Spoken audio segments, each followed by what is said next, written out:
HJUT 106.9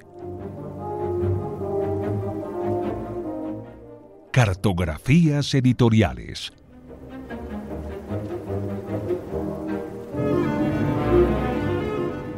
Presenta y dirige María Elvira Jaramillo.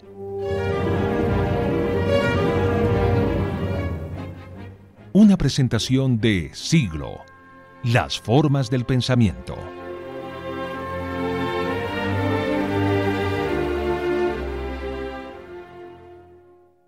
Seguro que tiene magia.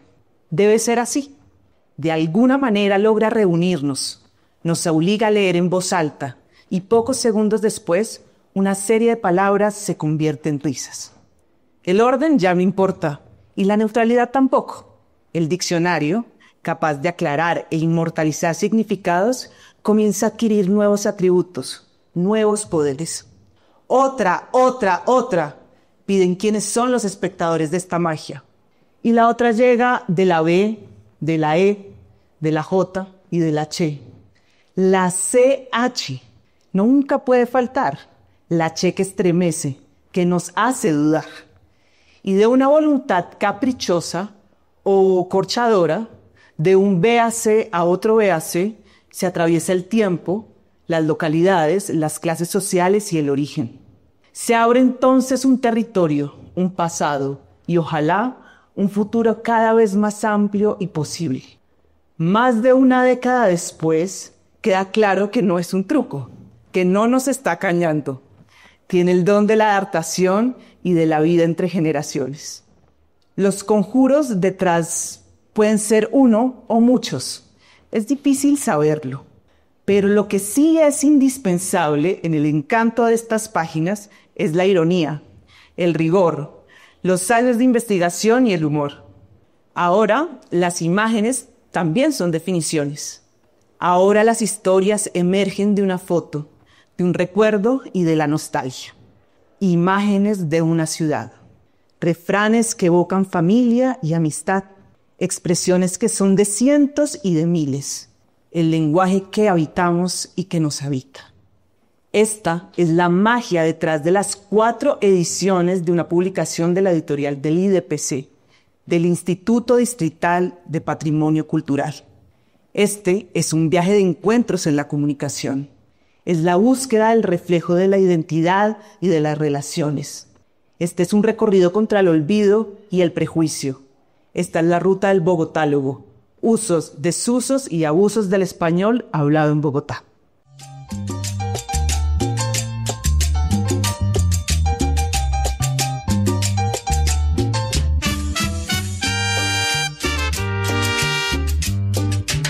Mi Bogotá, tú me diste aquel querer en mi Bogotá y en tus calles la perdí.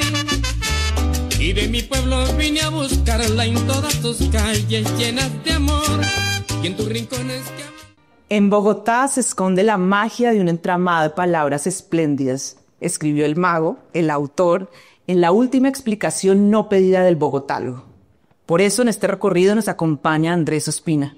Andrés es autor de las novelas Jiménez y Chapinero, de la colección de cuentos Y yo que lo creía un farsante, y de los textos de la guía sobre la fauna bogotana, Vecinos Inesperados. Además, Andrés ha participado en diversas iniciativas para radio, internet y televisión. Hola Andrés, bienvenido a Cartografías Editoriales. María Elvira, un gusto estar contigo, un gusto estar con todos ustedes y un privilegio poder compartir este viaje en este buque al que nos acabamos de subir. Pues la invitación que te hacemos es que traces tú la ruta del bogotálogo. Serás tú quien nos guíe en este recorrido y seremos todas las demás personas que estamos acá las que decidamos unirnos o no a este viaje. Y para eso tienes que contarnos qué medio de transporte vas a utilizar y por dónde nos vas a meter. Por partes peligrosas, no peligrosas, tenemos que no llevar cosas de valor, no sé. Como es obvio, en Bogotá es cuidadoso el tema de las cosas de valor, pero creo que podemos llevarlas hoy en este viaje que vamos a hacer con la palabra como el principal vehículo. La palabra nos permite viajar en el tiempo, nos permite viajar en el espacio, nos permite entablar distintos pactos, a veces nos permite discutir y gracias a esto vamos a poder dar una gran cantidad de vueltas por el espacio de nuestra ciudad, por nuestro espacio interno. También bucearemos internamente en cómo somos y sobre todo estaremos encontrándonos en el tiempo. Vamos a ir de año a año, nos vamos a devolver 5 siglos, nos vamos a devolver 100 años, 10, 20 y nos vamos a encontrar con gente que quizá ya no esté con nosotros, pero que sigue viva en la palabra.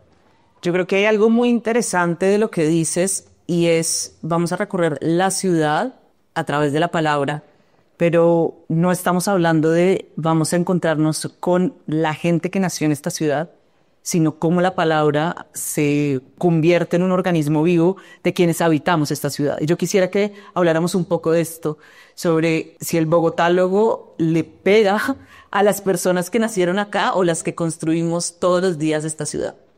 El bogotálogo es un vehículo, como lo es la palabra, incluyente, es decir, es un vehículo del que ninguno de nosotros puede zafarse y por lo tanto no está orientado solamente entre quienes nacieron en Bogotá o están ostentando un rancio abolengo bogotano. Muchos de los que habitamos Bogotá o no somos bogotanos de nacimiento, nuestra partida de bautismo o en el caso de los que tenemos registro civil, nuestro registro civil registra, valga la redundancia, distintos orígenes y eso es bien importante, pensar que a Bogotá la hemos construido muchos, viajeros, migrantes, gente de todas las edades. Muy seguramente si ustedes son de Bogotá y exploran entre sus padres o abuelos, se van a dar cuenta de que hay mucho de otras regiones y de otros lugares del mundo en la ciudad. Es decir, la cachaquería es una parte importante de Bogotá, evidentemente lo es, pero a Bogotá la hemos hecho todos. Yo no soy cachaco, soy bogotano de primera generación en mi familia.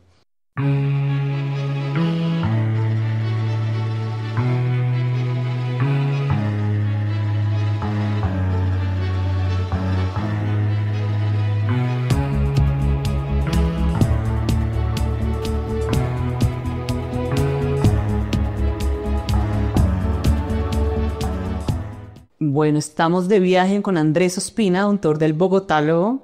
Desde ya puedo decir que hay por lo menos 100 personas que se subieron a la palabra y puedo asegurarles que a nadie se les pidió, a ninguno se le pidió el certificado de nacimiento. Y eso me encanta, porque de eso se trata Bogotá, de que cada vez sea un territorio más amplio y menos excluyente. Y ojalá lo podamos construir solo con la reflexión del lenguaje. Y eso me acuerda a algo que me pasó en la Filbo, y es que estaba en un evento y alguien utilizó mal una palabra. Y yo pude oír que atrás la corrigieron. Y esa persona estaba enfrente de todos y yo dije, ¿por qué? ¿Por qué creemos que podemos corregir a los otros de la forma que hablo? Y yo creo que en el bogotálogo podemos ver precisamente que se reconocen muchas expresiones que tal vez otras academias no reconocerían como palabras. ¿Cómo ha sido esa búsqueda o cómo te has llevado tú ese reto de decir, oye, esto sí es español, esto sí hay que reconocerlo como una palabra que merece estar en un texto? El ejercicio de buscar palabras está muy relacionado con tener el oído muy dispuesto a oír, a entender, a comprender, a soportar, a tolerar y a hacer transacciones. Con Bogotálogo lo que se pretendía desde un principio era ir a la casa de palabras, lo cual implica no propiamente salir con una red a cazar mariposas, sino buscar entre libros, buscar en los testimonios de la gente, hablar con personajes de edades muy diversas, hablar con gente que en su momento, cuando empezó este libro, tenía 94 años, ya no están con nosotros. Uno de ellos era el autor de la letra del himno de Bogotá. Entonemos un himno a tu cielo, a tu tierra y tu puro vivir, blanca estrella que alumbra en los Andes, ancha senda que va al porvenir. Él fue uno de los entrevistados, así como también hablamos con gente que tenía 3 o 4 años y empezamos a hacer un acopio de un buen número de palabras que en su momento ascendieron a 4.500. Después empezamos a investigar qué tan relacionadas realmente estaban con Bogotá. Unas eran evidentemente bogotanas y otras ingenuamente creíamos que eran bogotanas y eran palabras que atraviesan a toda América Latina. Entonces toca sí o sí tener una perspectiva de la construcción del lenguaje como algo vivo, que se puede modificar. ¿Sí? ¿Hasta ahora voy bien? Sí, por aquí tengo una amiga nuestra que dice que el lenguaje muta y eso lo he ido aprendiendo de ella. El lenguaje va cambiando. Nosotros hablamos, esto que estamos hablando María Elvira y yo en este momento, es un mal latín, es un latín distorsionado. Nosotros estamos hablando de una aberración del latín, que es el castellano, que es una lengua romance. Tenemos que estar dispuestos a que el lenguaje va cambiando, las palabras cambian, envejecen y a veces mueren como envejecemos y morimos nosotros. Entonces voy a abrir tu maleta. Sigue, por favor. La maleta del viaje de Andrés para este recorrido. Y antes de darte la palabra para que nos digas qué has echado tú, hay algo que tú dijiste que me llamó mucho la atención y fue que en esta investigación hiciste transacciones y dejaste pasar algunas cosas. ¿Qué cosas? ¿O hubo algo que te molestó que dijiste, bueno, está bien, metámoslo? Sí, hay palabras que no me gustan, que yo no usaría en mi cotidianidad. Hay ciertos vulgarismos, barbarismos, improperios, injurias y demás expresiones astisonantes. Hay palabras que no me gustan, que yo no uso y que son muy del seno de nosotros como habitantes de la ciudad y de Colombia. Incluso arrunchar es una palabra que a mí no me gusta mucho como suena. Yo tengo cierta chefobia, confesa, me cuesta la che, pero no puedo dejar de registrar el arrunche como uno de los principales elementos que integran a las familias, a las parejas y a una gran cantidad de gente, ¿no? Bajo el calor del hogar. Esa es una palabra que se mantiene ahí. Hay unas que me parecen abominables porque son de un corte clasista, digamos. Decirle a alguien o utilizar el término indio o indiazo como una fórmula de descalificación lo encuentro absolutamente bajo, absolutamente cretino, pero no podía dejar de ponerlo en Bogotá. Luego eso lo hicimos de la mano de mi contramaestre, que es la editora Jimena Bernal, quien me decía, no, hay que registrar eso, hay que decir que las palabras, por supuesto, quizá no hablan muy bien de nosotros, pero bueno, si alguien dice indiazo, digamos, es una expresión de corte clasista, de corte racista, de corte cretino, en lo posible no la uses. Bueno, entonces, si te parece, escojamos una palabra que sí te guste. Una palabra que sí me guste. Pero como un oráculo así o la preparamos así. Pues, hay una palabra que me gusta muchísimo, no solamente la palabra, sino el objeto representado por la palabra, que seguramente es familiar para ustedes, es la palabra pola, ¿verdad? Pola es, de manera coloquial, esa bebida, ese fermento de lúpulo, de cebada que se consume desde hace mucho tiempo. Me gusta la palabra porque encierra muchas cosas interesantes. Les voy a mostrar a lo lejos, no estamos en radio, pero voy a mostrarles a los presentes aquí una imagen de la pola, que es esta bebida fermentada, como les decía, que debe su nombre, esta manera de ser denominada pola, a Policarpa Salabarrieta, por supuesto, y la razón es que cuando se cumplieron 100 años de la primera gesta independentista, 1910, decidieron lanzar a los señores de cierta productora de cerveza, cuyo nombre no mencionaré en este momento, una línea de la bebida orientada en la clase popular para competir con la chicha. La idea era que la gente dejara de tomar chicha y venderle una cerveza barata que se conoció como la pola en homenaje a Policarpa Salabarrieta. Hoy la pola es un elemento que nos une, un elemento que nos refresca, un elemento que nos retrotrae a la historia de una de las grandes heroínas del país. Hay un momento a la pola hermoso en las aguas y aparte de eso es una fórmula de reto. Yo no sé si ustedes han oído últimamente eso de pola o miedo. La gente dice, bueno, pola o miedo. Es decir, ¿te atreves o no te atreves? Cosa que es hermoso decirla, ¿no? No sé si quieran que lea la definición sencilla de... Por favor. A veces me extiendo demasiado. Pola, remoquete de Policarpa Salabarrieta, heroína de la gesta previa a la independencia del lugar nativo incierto, pese a que muchos sostienen que su sitio natal fue la población de Guaduas, Cundinamarca. La pola fue fusilada en 1817 por su vinculación como invitada de las fuerzas de la insurrección en la Bogotá de principios del siglo XIX. Luego dice, línea de fermento de cebada lanzada por cierta casa productora de cerveza, con motivo del primer centenario de la más llamada independencia nacional. Por antonomasia y con el tiempo, una pola es hoy una cerveza cualquiera, la que podemos disfrutar al final de esta conversación. Sobre San Victorino y sobre Teusaquillo, un pajarito blanco va, un pajarito va. Un proyectil impactando. En este nuevo episodio de Cartografías Editoriales estamos conversando sobre el bogotálogo, estamos construyendo su ruta y está aquí con nosotros Andrés Ospina, quien es el autor y además es a la persona que le abrimos la maleta y le estamos realizando el equipaje.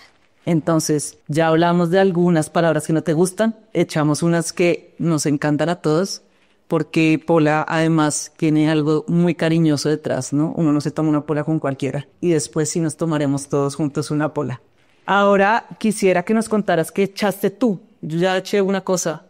Mi maleta tiene que tener necesariamente para indagar en las cosas, uno las ciudades las conoce caminando, por lo tanto es importante llevar unos tenis, ojalá que no sean de cuero, soy vegetariano, y ojalá que tengan suela de goma. Esto para poder caminar. Primera indumentaria clave. Segundo, uno en un viaje investigativo por la palabra debe valerse de una libreta de apuntes. Es importantísimo llevar consigo siempre un cuaderno para poder consignar cada cosa. Aquello que no se escribe se olvida. Es importante llevar, ojalá, un instrumento de escritura, si es micropunta mejor, porque queda un poco mejor el trazado, la manera como se delinea eso. Es bueno llevar algo de alimentación a veces para salir, sobre todo cuando venimos a eventos como la Filbo, donde hay que hacer filas más largas incluso que las que se hacen para firmar el Bogotálogo, se hacen filas para comprar. O sea, toca llevar mecato. Fresas de chocolate, mecato, por supuesto. Gallerías también hay que llevar, por supuesto, y ciertos alimentos que son bastante típicos, viandas, para que los viandantes no vayan a morirse de hambre o de burbia, dicho bogotanamente. Antes de cerrar la maleta, quisiera echar algo que es muy importante. Tú nos leíste una definición, pero el Bogotálogo, en todas sus ediciones, unas más que otras, tiene imágenes que lo convierten en un álbum. Cuéntanos cómo entra la imagen en esa maleta del Bogotálogo. Eso es muy importante, llevar una colección de fotografías. Bertolt Brecht decía, me parezco al que carga un ladrillo en su bolsillo para mostrarle a la gente cómo era su casa. Se lleva un ladrillo de su casa para mostrarle al mundo cómo es ese espacio que habitaba. Nosotros, cuando portamos las fotografías de nuestros ancestros, de nuestro pasado, de los lugares que quisimos, que habitamos, que recorrimos con amor o con dolor, nos llevamos una parte de nuestra historia. Y Bogotálogo está pensado así. Bogotálogo se robó de manera gentil, por supuesto, una buena cantidad de imágenes que hacen parte de un fondo del Instituto Distrital de Patrimonio Cultural y de un programa llamado el Álbum Familiar de Bogotá. Es decir, aquí ustedes encuentran un álbum que les va a contar cómo vivían los ancestros de nosotros, los que nos antecedieron en este camino espinoso de la vida y que habitaron este altiplano. Entonces tú te encuentras con la foto de la gente comiendo ponqué, te encuentras con el par de niños jugando la ropa, te encuentras una señora que tiene una progenie bastante amplia, como de 8 hijos, que representa la palabra engrampada, porque la señora está como con 7, no con uno solo como tú, sino como con 8 o 9 hijos, muy engrampada. Y cada fotografía te cuenta una historia. Es lindo porque ahí se encuentra uno también con gente. Mucha gente, sobre todo en esta edición reciente, que tiene un énfasis en el tema barrial, habla de lo contenta que se sintió al ver que aparecía en este libro. Ha llegado gente, cosas tan simples como estamos en un bar y llega gente y nos dice, oiga, ¿ustedes son los de Bogotálogo? No puede ser, ahí sale mi abuelo, y yo lo descubrí cómo estaba mi abuelo en sus años de colegio, y eso nos ocurre todo el tiempo. Las fotos son importantes, las fotos en papel me parece que son fundamentales, y eso hace parte del equipaje, no solamente en dispositivos digitales.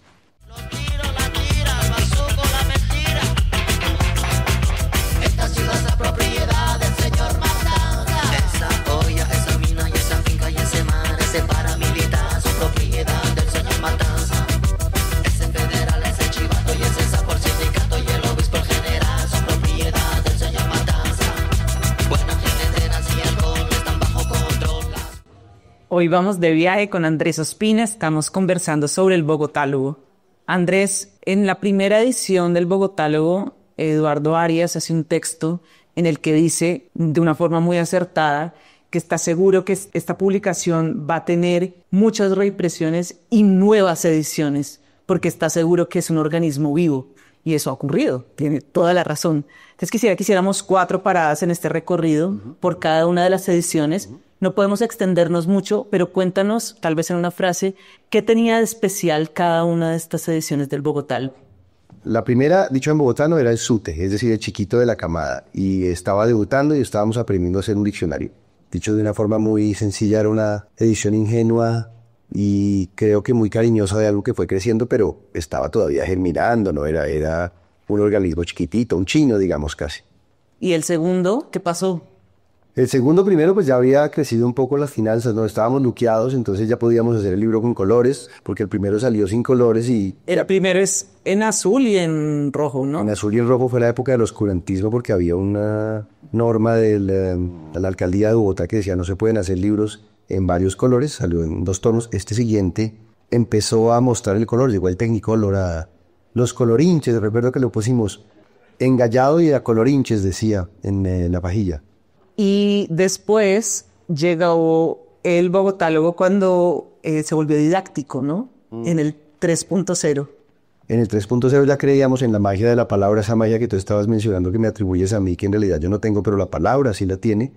Venía con muy buenas imágenes, una selección importante de imágenes, pero sobre todo venía con un dispositivo mágico para encontrarnos en unas cartas a la manera de un oráculo, de un tarot, del bogoráculo. No es ocultismo, no es brujería ni nada que se le parezca, sino unas cartas que ayudaron a encontrar respuestas a la vida, y ahí está el tarot en bogotano, es decir, en lugar de que esté, por decir algo, el loco, está el corrido de la teja, en lugar de que esté la suerte, está la chepa, en lugar de que esté está llevado del bulto, está la berraquera, está todo lo que nos conforma, y es lindo haber podido jugar con la palabra en ese sentido, ¿no? Y en el cuarto bogotálogo ya nos has adelantado que tiene que ver con la vida barrial, pero sigue siendo didáctico, ¿no? Cuéntanos un poco qué propusiste en este nuevo bogotálogo. Una de las propuestas que hicimos con el equipo de la mano de lo que está pasando hoy en la alcaldía fue darle un énfasis importante al tema de los barrios. Hablar de la vida barrial, contar las historias de por qué los barrios se llaman como se llaman, por qué Mata Tigres se llama como se llama,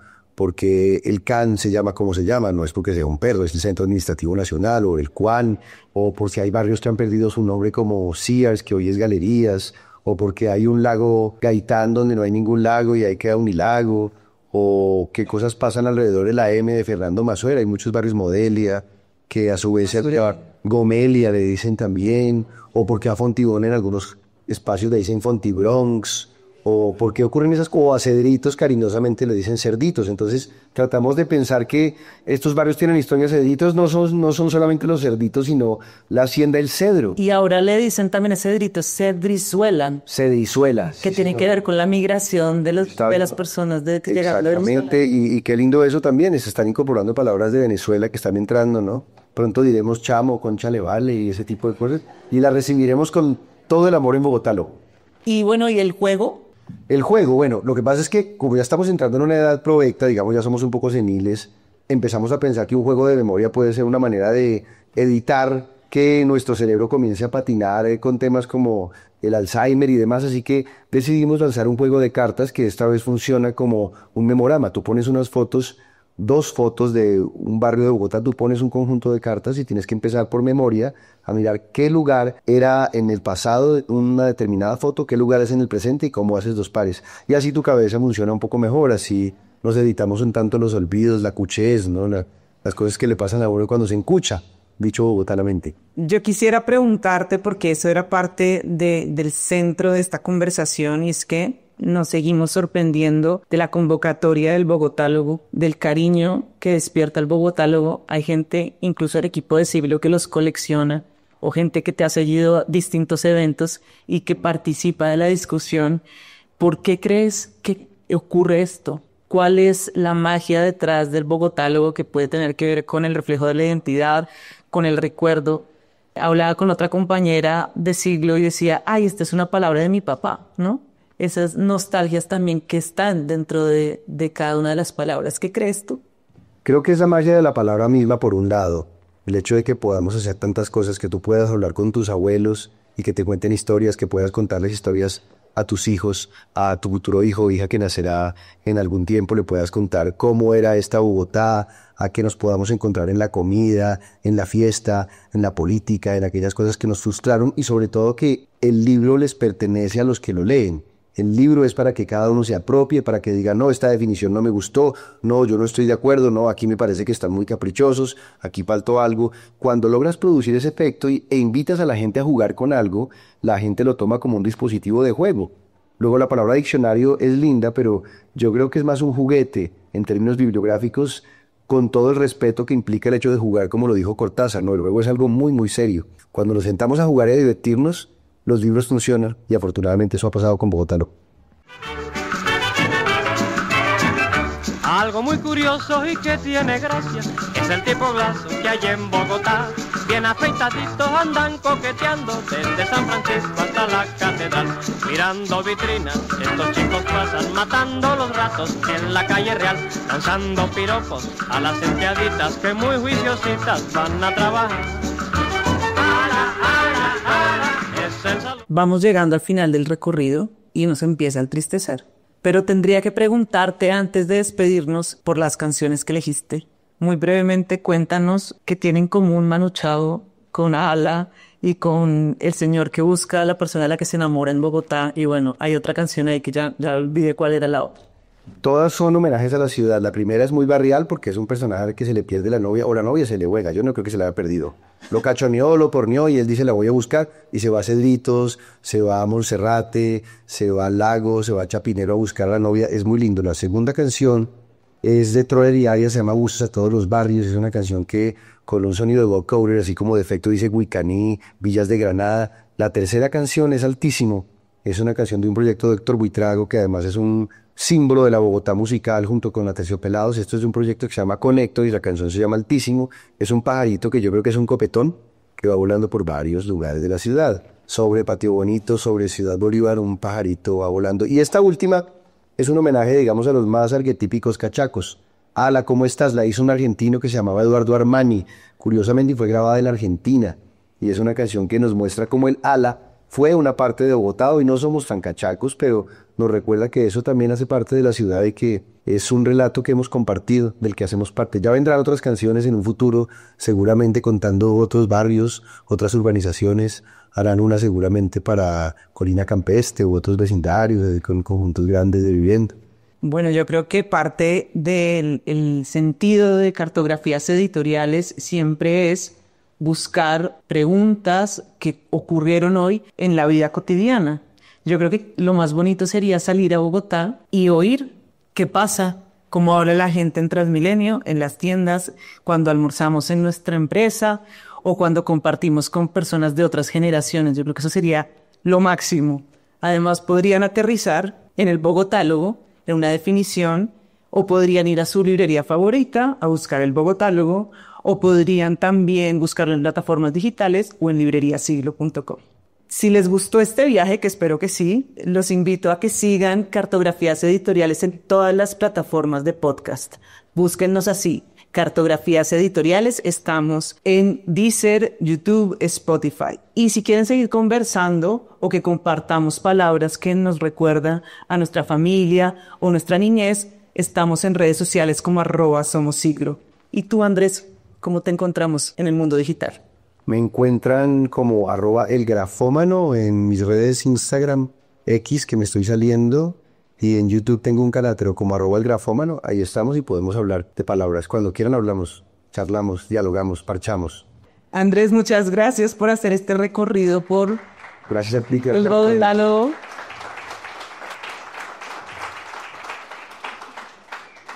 Gracias por guiarnos en el tiempo, en el espacio, en tu pasión. Gracias por hacer del lenguaje un vehículo y por convertir a Bogotá y al Bogotálogo en un organismo vivo para la memoria. También queremos agradecer a todos ustedes por sumarse a este recorrido y por decir y por creer que las palabras tienen sentido, tienen poder y se transforman. Nos vemos en un próximo recorrido, en un nuevo reto editorial.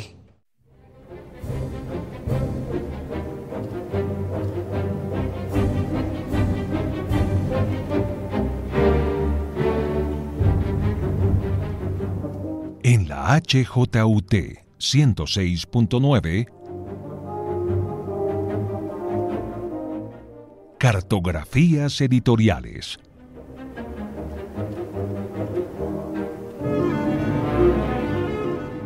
Presenta y dirige María Elvira Jaramillo.